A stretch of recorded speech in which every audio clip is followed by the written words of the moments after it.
Bonjour à tous, c'est Hugo et bienvenue sur ma première vidéo de ma chaîne YouTube qui va parler des erreurs à ne pas commettre quand on commence l'investissement.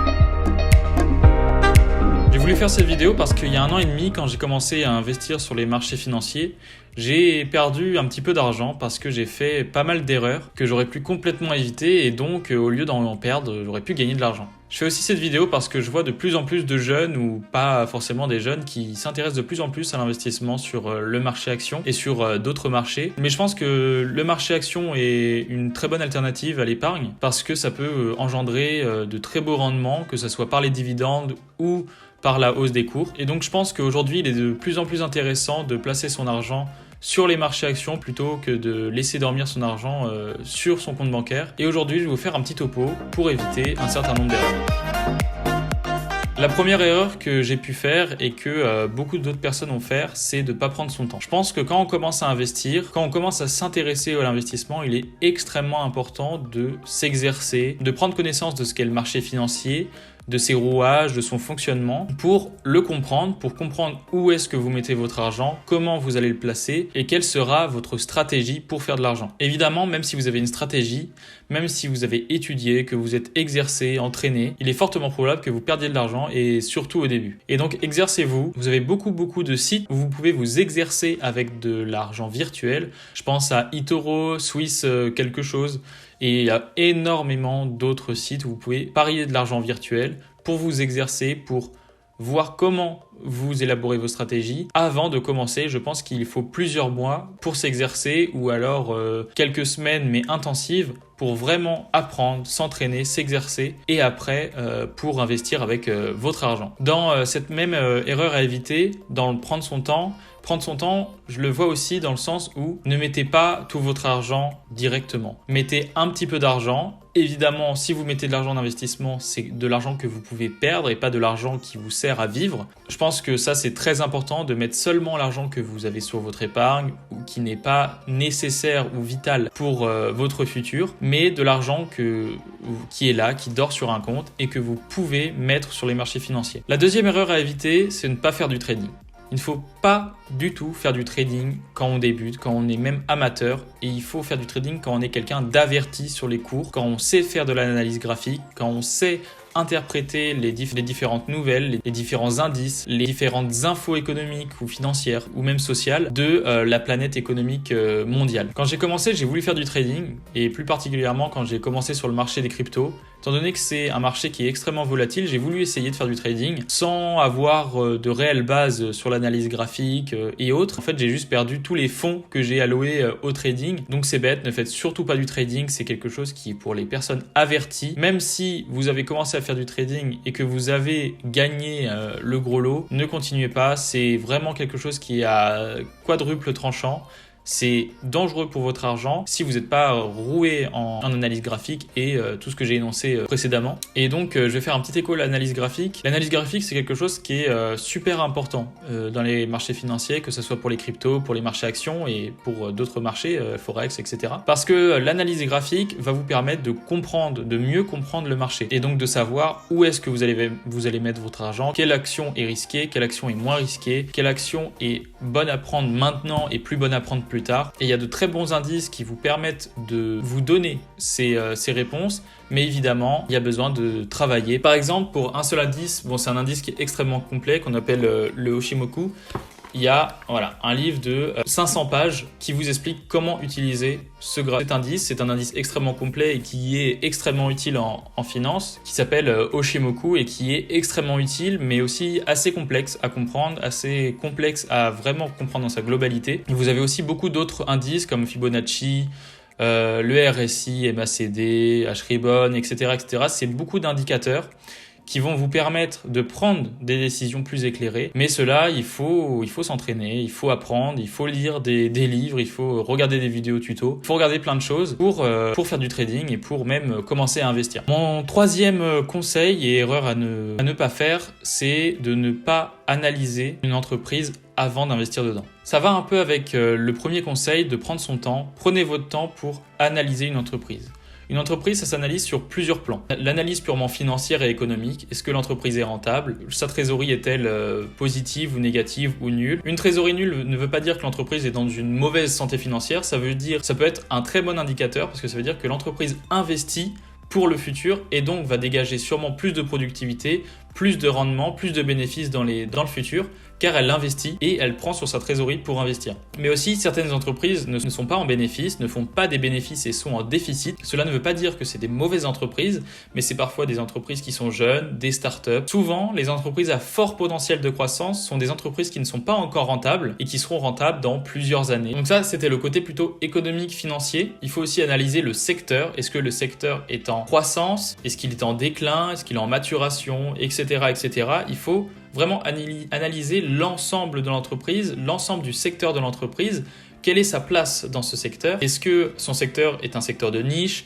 Est-ce que c'est un secteur qui est assez concurrentiel avec beaucoup de concurrents ou monopolistique, oligopolistique, etc. Donc c'est vraiment des choses que vous devez savoir avant d'investir dans une entreprise pour savoir où est-ce que vous mettez votre argent. Et donc, plus vous êtes informé et plus vous avez de chances d'avoir un diagnostic qui est bon. Et donc, si avec toutes ces informations, vous vous rendez compte qu'il y a une forte chance pour que l'entreprise, que son cours augmente, alors si vous avez énormément d'informations, il est pratiquement sûr que vous placez bien votre argent. Après, évidemment, il y a toujours des facteurs externes qui arrivent. On l'a vu avec le Covid, tout allait bien et tout d'un coup, tout a dégringolé pour mieux remonter. Mais tout a dégringolé, donc il faut prendre aussi en compte ça, ces facteurs de risque qui ne peuvent pas être prédits. Et donc, je le répète encore une fois, plus vous êtes informé, plus vous êtes sûr de vous, et plus vous êtes sûr de gagner de l'argent finalement. Voilà, ça je pense que c'est un conseil assez important et qu'il faut vraiment prendre en compte. Et donc mon prochain conseil pour vous, c'est de ne pas jouer avec ses émotions, ne pas investir avec ses émotions. Ne pas jouer avec ses émotions, ça veut dire prendre son temps, et on revient encore au premier conseil, et c'est aussi ne pas faire place au FOMO. Le FOMO, c'est la peur de rater une opportunité. Ne vous précipitez pas. Il ne faut pas du tout vous précipiter. Même si vous voyez sur Twitter, sur des relais d'information finance où tout le monde s'affole sur une action, prenez votre temps, regardez ce qu'est cette action, qu'est-ce que c'est cette entreprise, faites-le vite, parce que si vous ne le faites pas assez vite, vous allez peut-être passer à côté d'une opportunité, mais faites des recherches. Ne pariez pas sur une entreprise parce que vous avez vu sur Twitter qu'elle va exploser, qu'elle est en train d'exploser, qu'il y a 100% dessus, 200%. Bon, 200%, c'est assez rare, mais on va dire 30-40%. Et surtout, n'arrivez pas sur une action alors qu'elle est en train de faire 30-40% d'augmentation, parce qu'il y a une énorme probabilité pour que l'action fasse ça et ça. Et soit qu'elle baisse moins que son point où elle a commencé à augmenter, mais aussi elle peut baisser en dessous. Et donc là, vous allez perdre énormément d'argent parce que la volatilité sera très élevée. Et donc si la volatilité est très élevée, ça veut dire que soit vous allez gagner beaucoup plus d'argent, soit vous allez perdre beaucoup d'argent. Après, il y a certaines entreprises qui pètent pendant une semaine, qui augmentent pendant une semaine. Et donc ça, c'est du feeling, c'est de l'information. Et donc, voilà. Encore une fois, faut pas jouer avec ses émotions, faut pas avoir peur de rater une opportunité. Il faut savoir saisir les opportunités. Vous avez le temps, vous inquiétez pas. Il y en aura d'autres des opportunités. Si vous en ratez une, c'est pas grave. Il y en a beaucoup des opportunités sur les marchés financiers. Il faut les trouver. Ça, c'est quelque chose qui est assez compliqué de trouver ces opportunités.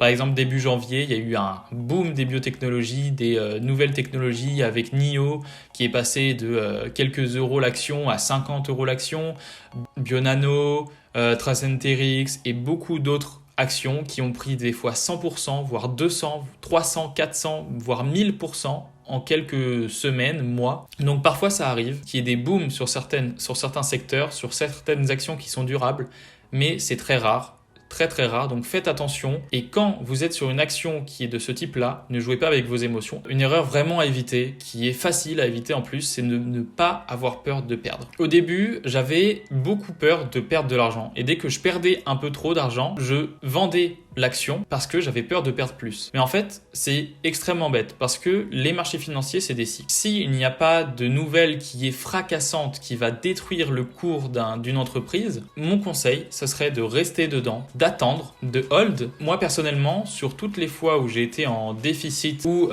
j'ai des actions qui ont beaucoup baissé, j'ai toujours attendu. après mes débuts. Dans mes débuts, au contraire, je vendais dès que j'avais 10% de déficit. Hop, je vendais directement parce que j'avais peur de perdre plus que 10%. Mais maintenant, m'est arrivé une fois, après le gros boom qu'il y a eu en janvier-février, en mars, il y a eu un bel arc descendant sur tous les cours mondiaux. Et donc, j'étais à moins 1000 €, voire même plus, sur mon portefeuille d'actions. Et donc, j'ai eu un peu peur. Je me suis dit, c'est pas grave. Je sais que ça va remonter. Je sais pertinemment que ça va remonter. Et c'est remonté. Et ça, en quelques semaines. J'ai repris 1000 € sur les 1000 € que j'étais en train de perdre. Donc, évidemment, c'est en l'attente. Donc, tant que vous n'avez pas vendu, vous ne perdez pas d'argent. Ça, c'est quelque chose qui est extrêmement important à comprendre. C'est que tant que vous ne vendez pas votre action, vous n'avez pas perdu d'argent. Quand vous la vendez, vous l'avez perdu, là, votre argent. Donc c'est quelque chose qui est important à comprendre et à savoir quand on commence à investir, parce qu'on peut avoir très peur quand on commence l'investissement, même si on met 100 €, perdre 10 €, ça reste quand même pas mal sur 100 €, ça veut dire moins 10%. Mais en fait, c'est tout le temps comme ça. C'est tout le temps comme ça.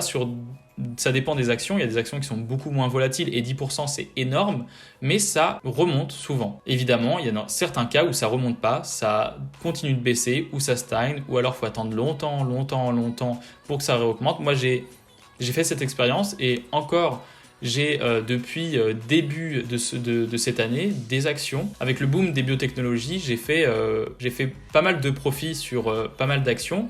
Et donc, j'ai gardé des actions de labo, surtout de labo. Et aujourd'hui, je suis à moins 30, moins 40%, voire moins 50% sur certaines de ces actions parce qu'il y a eu un énorme boom. Ça a baissé. Moi, j'ai acheté ici. Ça a réaugmenté un petit peu et hop, ça a dégringolé. Et c'est comme ça. Des fois, ça dégringole et puis ça remonte. Mais il faut attendre parfois des semaines, des mois, des années avant que vous récupériez votre argent, que vous soyez en bénéfice sur certaines actions. Et personnellement, étant donné que c'est des entreprises, et donc là des labos dans lesquels je crois, que je sais que dans les années à venir, il y a beaucoup de potentialité de croissance, même si je suis à moins 30, moins 40, voire moins 50% sur ces actions, je sais pertinemment que dans les prochains mois, voire prochaines années, je serai enfin en bénéfice, mais pour ça, il faut attendre. Et l'investissement, c'est aussi ça, c'est de l'attente. Il faut prendre son temps et être patient. Donc voilà, mon dernier conseil, c'est d'être patient. Il faut toujours être patient sur les cours financiers. Comme je vous l'ai dit, il faut hold quand il le faut et des fois, il ne le faut pas. Mais soyez patient, vous avez le temps pour faire de l'argent, pour investir, donc toujours de la patience. Voilà, j'ai fait un petit peu près le tour. Je pense vous avoir donné un certain nombre de conseils pour que votre investissement se passe mieux quand vous débutez. Donc voilà, je pense avoir fait à peu près le tour des conseils que je pouvais vous donner et des erreurs à ne pas faire quand vous débutez. Donc maintenant, j'espère que vous allez pouvoir investir plus sereinement, que vous allez faire attention à ne pas faire les erreurs que j'ai pu faire et les erreurs de débutants qui sont complètement banales. Donc voilà, j'espère que je vous ai été utile. On se retrouve bientôt pour une prochaine vidéo qui sera sur une entreprise dans laquelle j'ai des actions depuis pas mal de temps. Et donc, ce sera un petit tour de cette entreprise. Pourquoi j'ai des actions dans cette entreprise? Pourquoi je crois en celle-là? Donc j'espère que vous serez en rendez-vous et je vous dis à la prochaine. Allez, ciao!